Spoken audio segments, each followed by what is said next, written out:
Junior NTR और Janhvi Kapoor star most awaited film Devara part first release के लिए तैयार है। फिल्म आगामी 27 सितंबर को रिलीज होने जा रही है। वहीं देवरा पार्ट एक एक्शन ड्रामा फिल्म है। इसमें RRR स्टार जूनियर एनटीआर का बाप बेटे वाला डबल रोल देखने को मिलेगा। वहीं जूनियर एनटीआर के फैंस फिल्म को लेकर बेहद एक्साइटेड हैं। वहीं देवरा पार्ट 1 की पूरी टीम का मुकाबला साल 2023 की मेगा ब्लॉकबस्टर फिल्म एनिमल के डायरेक्टर संदीप रेड्डी बांगा से हुआ है। संदीप रेड्डी बांगा और देवरा की टीम के इंटरव्यू का प्रोमो सामने आ चुका है। वहीं एनिमल के डायरेक्टर ने संदीप रेड्डी बांगा ने देवरा के डायरेक्टर कोराताला शिवा और जूनियर एनटीआर सैफ अली खान और जानवी कपूर से फिल्म का खास चर्चा की है।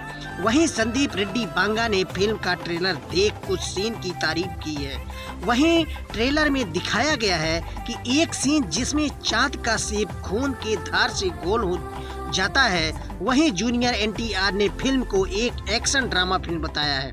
वहीं जब संदीप रेड्डी बांगा ने फिल्म का रन टाइम पूछा तो जूनियर एनटीआर ने उनकी फिल्म एनिमल के रन टाइम की चुटकी ली। संदीप रेड्डी बांगा की फिल्म एनिमल का रन टाइम 3.24 मिनट का था। जूनियर एनटीआर ने बताया कि 25 दिनों तक अंडर वाटर शूट एक एक्सपीरियंस काफी शानदार रहा है।